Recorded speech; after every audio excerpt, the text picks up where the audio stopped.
নমস্কার, সফনা awake news নেটওয়ার্কে আপনাদের স্বাগত। গত 2019 লোকসভা নির্বাচনে দমদম আসন থেকে নিকটতম প্রতিদ্বন্দ্বী বিজেপি প্রার্থী শ্রমিক ভট্টাচার্যকে 53,002 ভোটে পরাস্ত করেছিলেন বর্ষীয়ান তৃণমূল নেতা অধ্যাপক সৌগত রায়। আর এই বিশাল ব্যবধানের একটি বড় অংশ ছিল পানিহাটি বিধানসভা থেকে। গত 2021 বিধানসভা ভোটের নিরিখে পানিহাটিতে সৌগত রায় এগিয়ে আছেন 25,177 ভোটে। আর গোটা দমদমের 7টি বিধানসভার হিসেব কষলে সেটা দাঁড়াচ্ছে প্রায় 1 লক্ষের কাছাকাছি। তাই জয় কার্যত নিশ্চিত যে নেই। প্রচারের প্রথম পর্ব সারছেন সৌগত রায়। আর পানিহাটিতেও নির্মল ঘোষ, তীর্থঙ্কর ঘোষের নেতৃত্বে প্রচার জমজমাট। প্রখর তাপে দিনের আলোয় হোক বা বিকেলে, সৌগত বাবুকে নিয়ে পানিহাটির প্রতিটি ওয়ার্ডে প্রচার সারছেন নির্মল ঘোষ। এদিন 14 নম্বর ওয়ার্ডের প্রচারে জনপ্লাবন দেখে সৌগত রায়ের মুখে দেখা গেল চওড়া হাসি।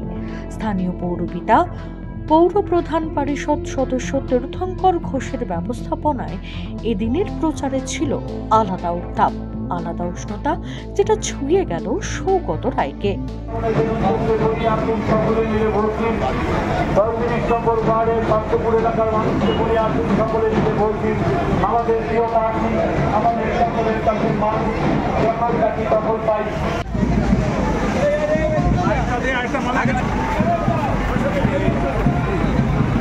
তুইও বলে উঠে যা।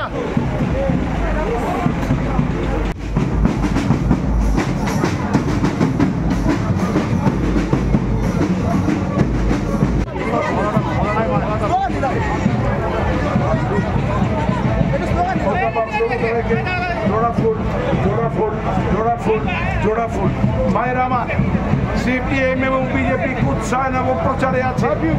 34 নম্বর ওয়ার্ড ধরে নাটাগর মেন রোড ধরে আমরা এগিয়ে চলে সৌগত রায়কে সঙ্গে নিয়ে পানিহাটির জনপ্রিয় বিধায়ক মাননীয় শ্রী নির্মল ঘোষ মহাশয়কে সঙ্গে নিয়ে আমরা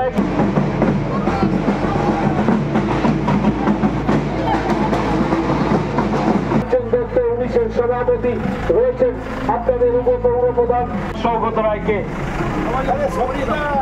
জয় বাংলা, জয় বাংলা। এবার ভোটে জিতছে কে? সৌগত রায়ের সৌগত রায়ের এবার ভোটে জিতবে কে? এবার ভোটে জিতবে কে? তাই তো বলি vote vote vote.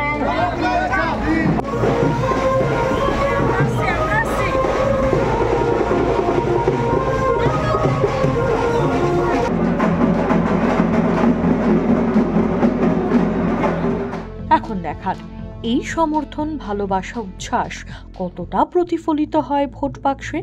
4 June Saugata রায়ের গলায় ওঠে কিনা জয়ের মালা। যদিও রাজনৈতিক বিশ্লেষকরা জানাচ্ছেন সৌগত রায়ের জয় এখন সময়ের অপেক্ষা। গৌতমী নাথ ও শ্যামল পাল, সফনা অ্যাওয়েক নিউজ। সমস্ত খবরের আপডেট পেতে লাইক করে সাবস্ক্রাইব করুন সফনা অ্যাওয়েক নিউজ।